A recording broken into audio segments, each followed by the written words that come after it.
Hi everyone, thanks for joining us today. We're just going to give it a minute or so to let a few more people dial in and then we'll kick off.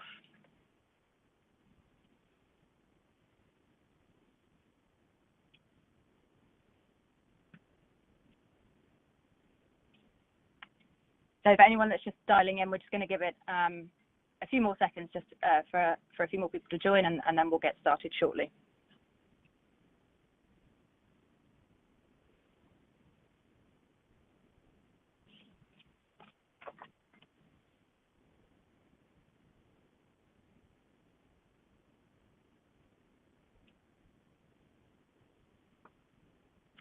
Great, so I can see we've got a few people on the line now, so I think we'll get started with the webinar. So hi everyone that's on the line, and thanks for joining us today for the webinar. We are going to be covering friendly friction, how to optimize user onboarding for financial services. So for those of you that don't know us, Onfido helps businesses verify identities. We use AI to assess whether a user's government-issued ID is genuine, and then we compare it against their facial biometrics. So it's good to have you all here today, and speaking with me today is Dan Leitao, who's a product manager at Onfido. So Dan, say hi. Hello. And my name's Neve, so I'll be guiding you through the webinar today. But Dan is a product manager at Onfido, where he leads on our document verification product. Prior to joining Onfido, Dan was head of products at Vinaya and ran a bespoke development agency. So with experience in both product and sales, Dan knows how critical the user experience can be and how important it is to get new tech integrations right. So in the webinar today, we'll be covering a few topics. So why financial services need friendly friction, how you can tailor your onboarding according to your risk-based approach, and the key features you can utilize today to improve your UX. So just to give you an idea of how the session is going to run, we'll probably take about 30 minutes or so to run through our presentation. You can post your questions throughout in the box on your screen, and we'll take those at the end, and I'll put those to Dan for you. And throughout, you can also feel free to check out the links and attachments and download and browse through those. There's more information on what we're talking about in there. And then afterwards, we'll follow up and send around the slides, so you all have a copy and can look back at your own leisure. So I think with that, we can get started. So as everyone on the line today will know very well, friction can be a bit of a dirty word in financial services. But with more processes and services moving online, there is a need to create a really strong and smooth digital experience. But then as a regulated business, there's also very stringent security measures that you need to meet to keep your customers and your platform protected. So Dan, could you tell us a little bit more about the tension that we're seeing between scale and security? Yeah, absolutely. So when you look at tools that make your life more convenient, they also tend to make it less secure. And then obviously technologies that you want to make more secure are also generally inconvenient, from everything from two-factor authentication, requiring extra steps.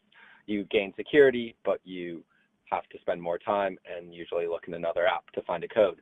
If we take houses, for example, you have a house without a door, anybody can wander in, and obviously you want to avoid that, and so you put a door on that house, and then all of a sudden you have to go through that door every time you want to enter the house, and then you put a lock on it, then you put another lock, and it becomes more inconvenient to move throughout the house on a daily basis.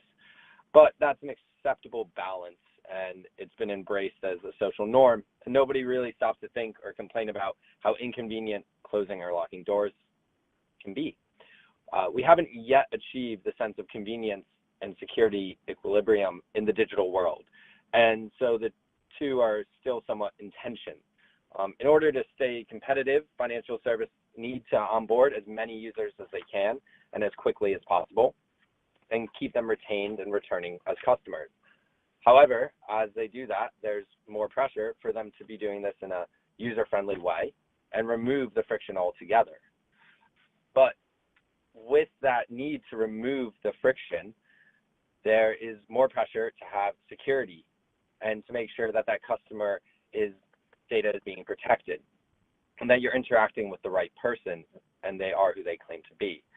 And obviously, as we all are too aware, with the data breaches that keep occurring, people's identity data that once was deemed to be private and not accessible is something that anybody can get on the internet.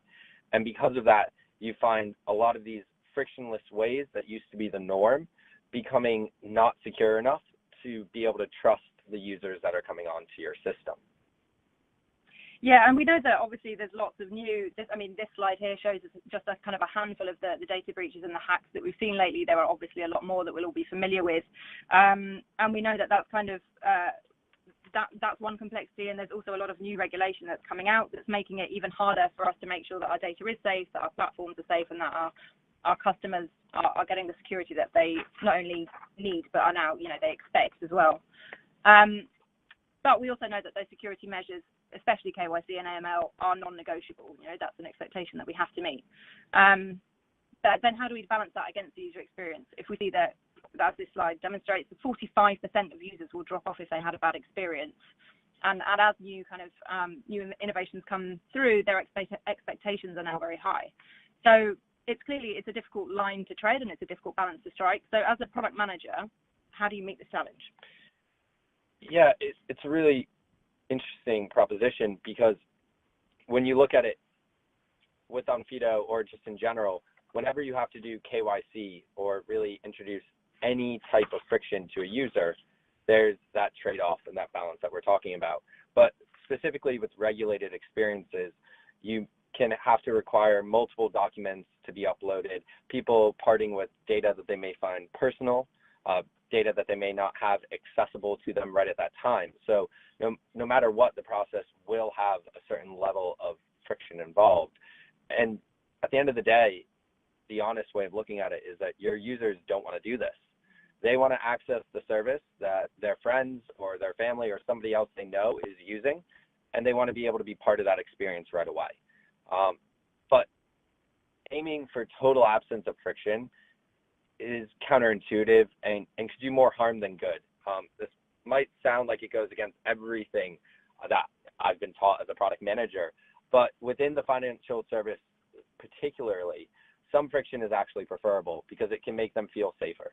It's not realistic or right to aim for frictionlessness, as friction is what keeps your users safe. Mm-hmm. And building an experience that helps build that trust within a user so that they know that you take their privacy and their security to heart and you're not just letting them breeze through is a really difficult proposition to get right. Mm-hmm. And so that's where this idea of friendly friction that comes from, right? Is that you can add an optimal amount that means that your customers feel that they have the security and the assurance that they need, but it's also not preventing them from actually joining the service. Absolutely, while balancing the risk profiling that you need to do to make sure that you're not exposing your business unnecessarily. So this webinar obviously is for financial services professionals. So, and as we all know, financial services will come in all shapes and sizes. So businesses essentially need to develop their own way of doing this and to look for their own risk-based approach. And that won't be one size fits all. So I think we hear people talk about taking a risk-based approach a lot, but is it very clear to everyone exactly what that means and what are the things that you should actually consider and to take into account when you're looking for how to build that approach? Yeah.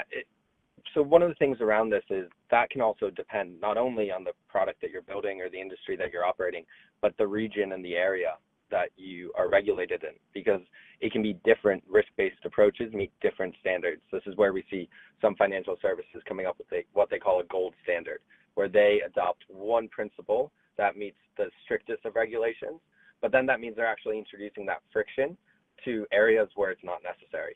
A perfect example of this is if you look at, right now on the slides, you can see this kind of curve of risk mitigated versus user friction.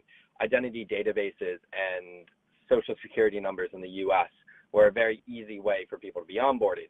Low friction, but the risk that you're mitigating has become much less over time. And so as you move up, you begin to ask the user to do more. Now, if you do this completely for every user, or you create layers and different ways in which users step through this process, and only when certain signals are reached, you require everything all the way up to video liveness, that really depends on what you're working with. And so I think that this balance doesn't even need to be complete for the product. This balance can be iterated on a per user or per vector or kind of product line that you're operating in. And we've seen that kind of take place, especially in the fintech scene in which people are only doing the regulation required for that specific activity that the person is doing at that time, as opposed to making sure that they'll be proofed for every service possible they want to offer. Mm-hmm. And so obviously on this slide, we're looking specifically at a KYC and identity verification kind of workflow here. But for people that maybe aren't too familiar, could you just give us a little bit of background about what each of these kind of different elements would be and kind of how they balance that scale and security trade-off? Absolutely. So as I spoke about, identity databases, what we're referencing here is where you collect a series of data points on a user and then cross-reference those against different databases. Obviously, this is very little friction. It's just a form with a person's name and some other key data, date of birth, maybe their address, these types of data points. And then you ping a series of databases until you find them and you can prove that they are who they say they are by the fact that they know something. Mm-hmm. But that obviously, as we've been talking about, that information may be accessible without people needing to be that person. As you step up into document verification, you then are looking at asking the user to submit their identity document so that they can provide a government-issued document that has their name, but also their face on it. We're able to understand if it's genuine or not genuine and run it through a series of processes to determine that. But the friction there is actually asking the person to take a picture of a document. And the truth is that person may not even have that document on them, so they may have to return to do it later. So these types of friction start to mitigate some of the risk, but at the same time, don't completely mitigate that risk. If you then ask for a selfie and say, well, can you submit a photo of yourself? That is able to then establish that the person on the document matches the person that has submitted that selfie. But even that is exposed to fraud. And so then you look at something like video liveness, which is where you're actually capturing a live video of the person doing something, proving that they're alive and breathing. You know, I always compare it to if you were on a hostage negotiation and somebody said we need proof of life, like this is what that's trying to establish. And so you tie that to the document, to the identity record database, and then you have a really cohesive picture of that person. Great. And so just for everyone that's on the line and perhaps didn't hear at the start, there's more information on all of this and particularly what Dan's just been talking about there in the links and attachments, so you can find a bit more detail in there if you would like to kind of read through it at your own leisure. And so these are some of the options that we might consider, but what really are the kind of criteria that you should look for in terms of how to build out that risk-based approach? Yeah, I think it's something that you look at when you are trying to understand the value of your product and what you're trying to accomplish. So, you know, what are the different ways that you're able to establish that this is the person who they say they are uniquely, as well as, you know, doing it at the cost that makes sense for your business. If you have a low lifetime value of that customer, you know, and your regulations are less than a more complex product that has a much higher lifetime value, but more risk exposed, then you can balance these different things. There's also certain other ways that you can establish this. If they are working with a partner of yours or already operating in part of your business, you may just be re-verifying them and expanding what they currently have. So all of these can be staggered and triggered based on that kind of collective risk-based approach that you build. So there are quite a lot of factors that businesses should kind of take into consideration, and hopefully this gives a bit of an overview about what some of those are, and kind of give you a bit of a feel for kind of where you should be looking. But again, as ever, if you have any questions or would like to talk more to us about how exactly you can build out your own risk-based approach, we are always open to questions. So at Onfido, we also do a lot of our own user testing. And based on our own research, it became clear that there are kind of three key areas that present the biggest risk of user drop-off during IDV. So once you've built out your risk-based approach and you know kind of the elements that you need to include, and you found out where you are on that scale of security versus of scale, then there are still some other ways that you can actually implement particular features that will help improve the UX or to add in that friendly friction, even if you are kind of quite high on the security scale. So the three areas that we've seen that kind of present the biggest risk are, you know, they're around optimizing your workflow, setting expectations, and managing perceptions. And so, Dan, it'd be really great if you could sort of talk through how you as a product manager have helped introduce some friendly friction and optimize these particular areas throughout our onboarding and user flow. Yeah, so I think there's a few things, and as I've spoken about earlier, when you look at asking a user for their identity documents or information in general, or to take a photo, it's a flow that they're reluctant to do because it's burdensome. And one of the things that we first had to do when looking at optimizing that workflow is admitting that and accepting that this is a process that if you were asked to do it, there's a bit of eye rolling and groaning that just a general user has. And that's just the nature of asking anybody to do anything. And so when you're looking at this, it's about how can you create a workflow that allows that to be mitigated as much as possible. And at the end, hopefully delight the customer that they go away and say, wow, that wasn't so bad. And so there's many ways that optimizing workflows can achieve this. So one example that I often talk about is we were working with one client who wanted to be able to collect revenue from their users earlier and get them committed to the purchase that they were making. And so what they did was move the verification page after the checkout. And so the person already committed and said that they were going to engage and buy that. And then we asked them to carry on as this final step of that process. And what we actually saw was a substantial amount of annual revenue being added that had been previously lost because of that drop-off. And it meant that, buyers could proceed with their purchase smoothly, but the payments were held until the verification was complete. And so they achieved this not only by creating a great user experience on the front end, but building logic effectively on the back end to achieve that. Another way that we see this is to reduce customer churn amongst fintech startups. They issue a prepaid card, and then once a user has reached a certain amount or tried to pay for a certain type of item, then they issue the identity verification. And they do this in a way that that person is already moving down that chain. They like the product, they've been using it, they may have transferred some money in, they may be even have using it for a significant amount of time because there's a certain threshold in a regulatory sense that they need to hit before it's required.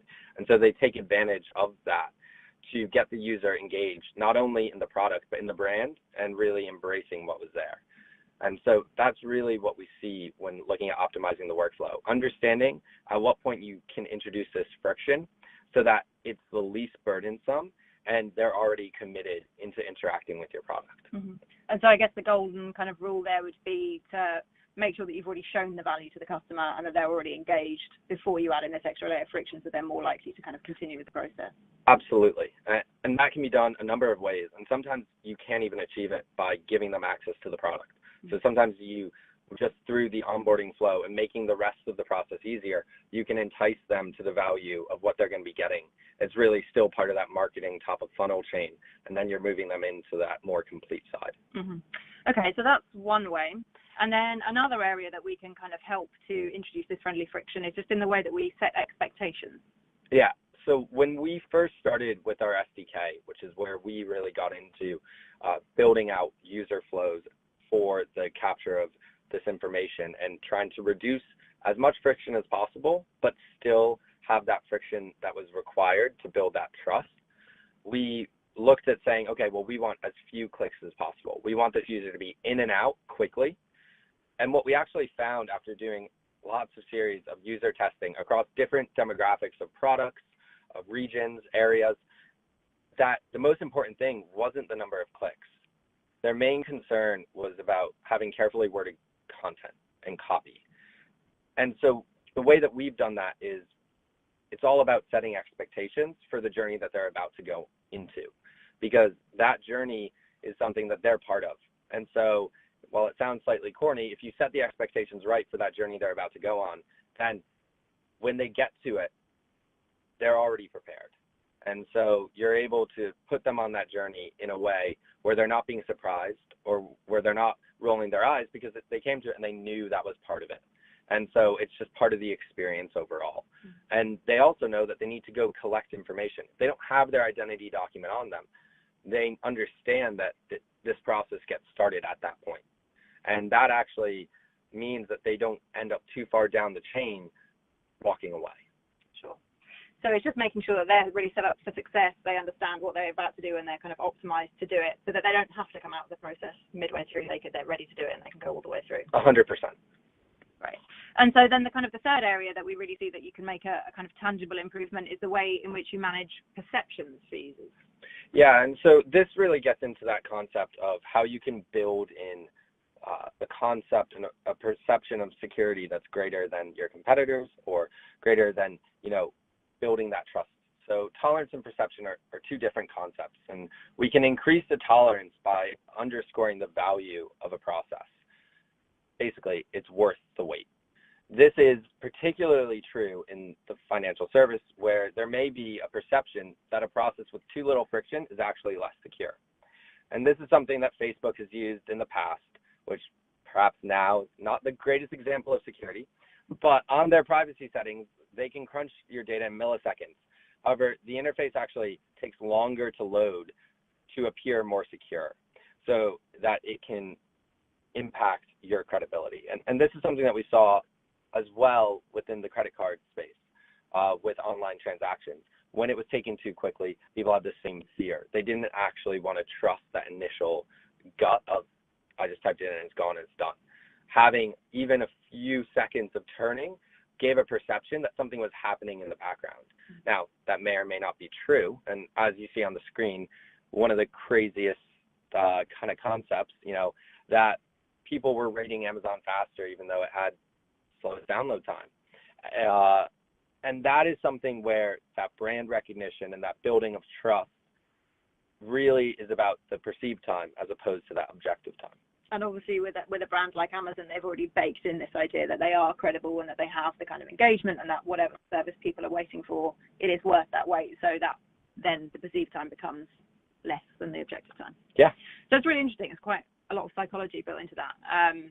So those are kind of three key ways that we have at Onfido have kind of looked at where we see drop-off or where we see friction and how we can not necessarily remove that friction, but add in new ways to make it more palatable for the customer so that it works for both, our clients and their end users.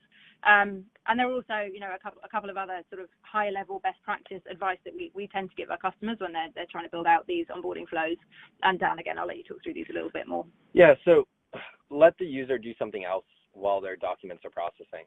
And this gets back to that workflow optimization. So all too often when we see people integrating these flows, they actually stop the user until they've received the result, and they don't let them continue on in that journey. And there's no reason for that to be happening. And so you can actually take any time that's required for documents or identity to be processed, to be escalated through your risk-based approach.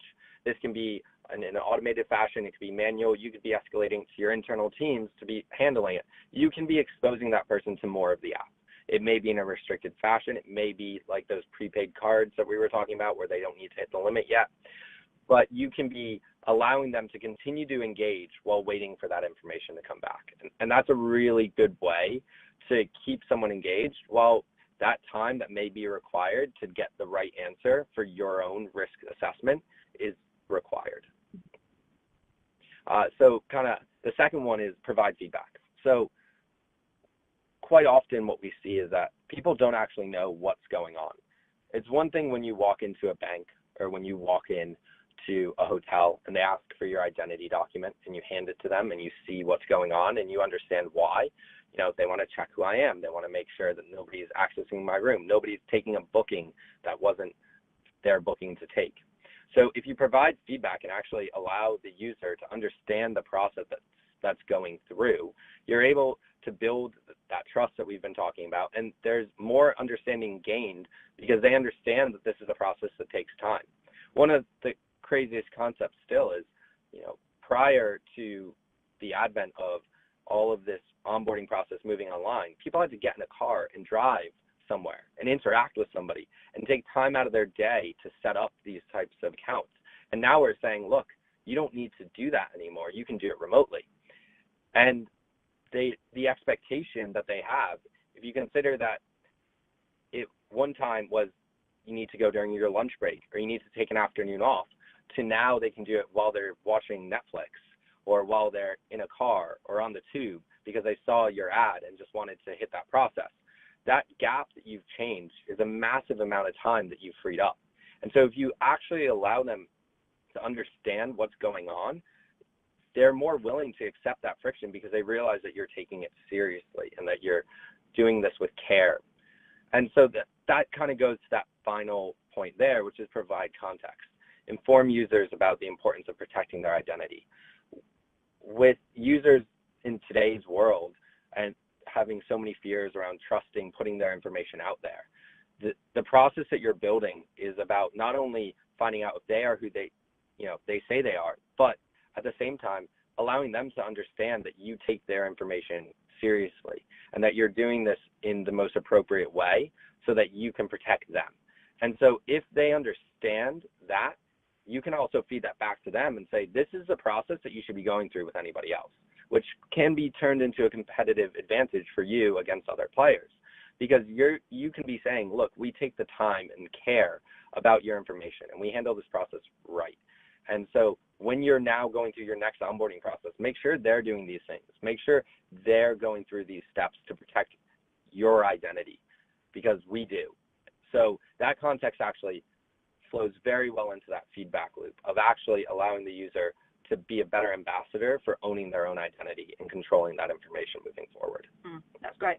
And so I think, a lot of information there and a lot of kind of hopefully quite actionable tips for everyone that's on the line for how they can not only build out at that high level what their risk-based approach is and what the elements are that they actually need to include, but once they've got that set up, how they can actually, improve the flow and where and how to improve the user experience and where to introduce that friendly friction. So that's brought us, I think, to the end of our presentation. So I can see a few of you have been posting questions throughout, but if anyone else has some questions now, then please do type them into the box and we'll put them to Dan for you now. And in the meantime, as I said earlier, in the attachment and links, there's lots more information and content where you can find out more about the issues and topics that Dan's spoken about today, and a few other bits and pieces that you might find interesting. So now, for now, let's go to the questions that came through while we were talking there. So the first one was that you say that you should let the user do something else. Do you have any recommendations for what exactly that would be? Yes. So I think I touched on a few of those already. You can give them access to the app and continue. You can allow them to engage with your content or even start to interact on some level in a restricted manner.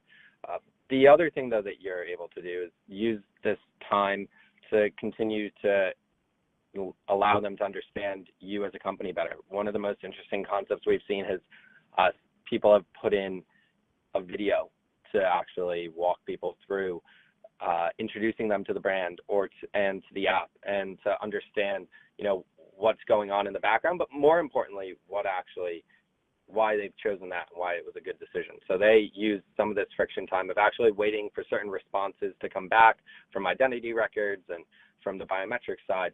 And they use this in a way to just have a captive audience for time.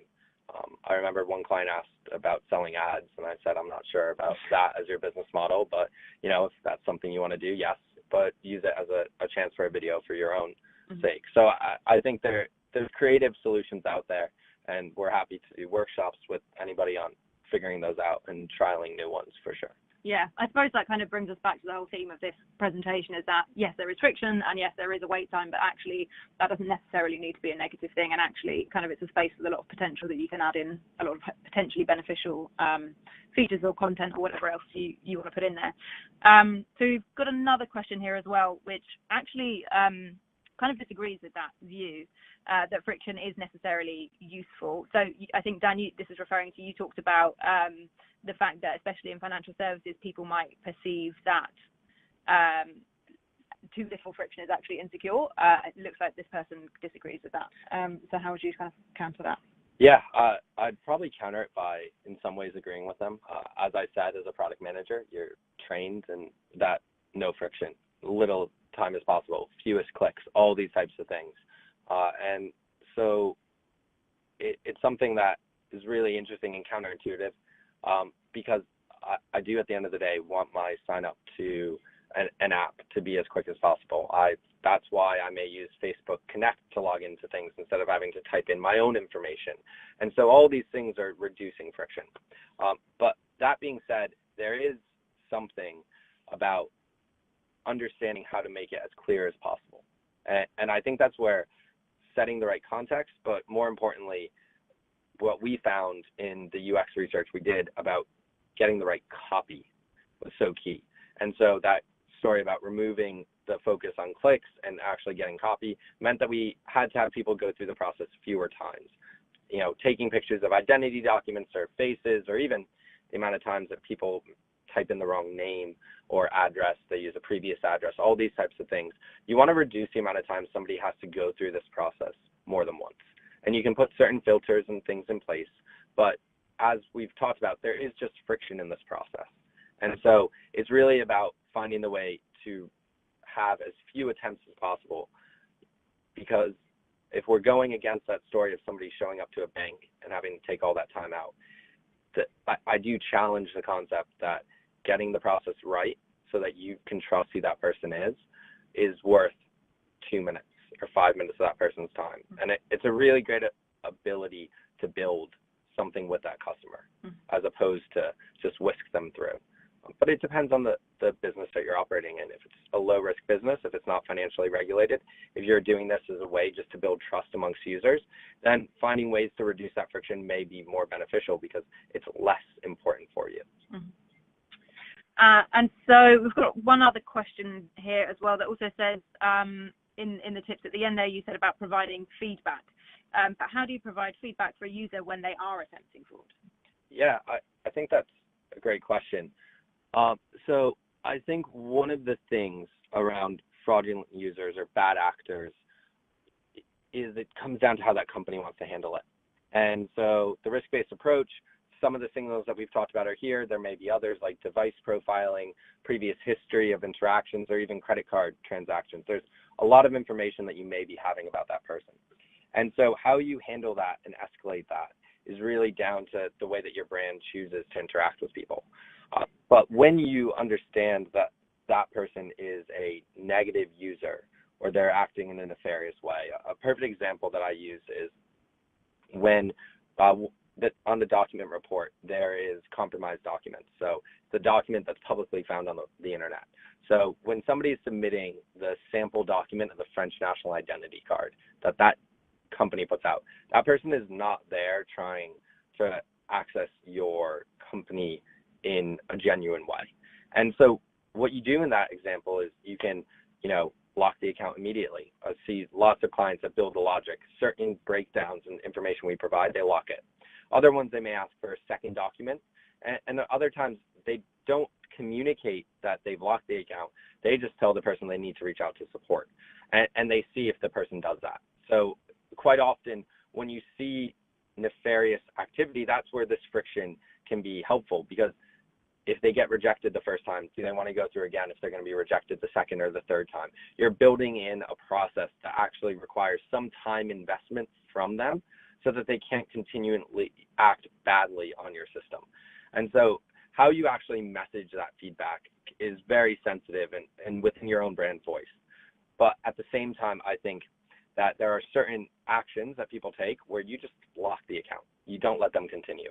You lock the device if you have device profiling. You don't allow that person to continue to create noise in your system unnecessarily.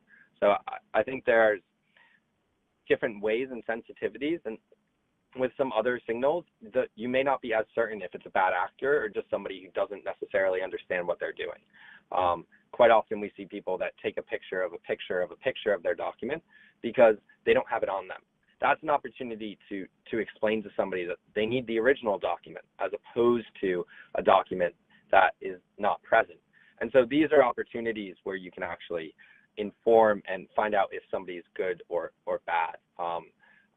So many of the users getting on your system are genuine that you don't want to make the friction too bad if it's something that's more of a weak signal. But if it's a strong signal, do what protects your company the best, and with that risk-based approach. Mm-hmm. Great. Okay. So I think that brings us to the end. I don't think we have any more questions through unless there's anything coming through last minute. But if not, I think we can wrap up there. So thanks everyone for joining, and thanks to Dan for what I think was a really insightful and hopefully really useful presentation for everyone on the line today. You can look at the attachments and links. There's a lot more content in there that you can download and kind of look through at your leisure. And we will follow up after this session today with a copy of the slides, so you can kind of refresh yourself on what we talked about. And as ever, if you have any other questions or you want to get in touch with Dan to talk about how you can build this in your own business, do a workshop, ask questions, really anything, we're here to help. So do get in touch. And yeah, thank you all for joining. And we will hopefully see you at another webinar very soon.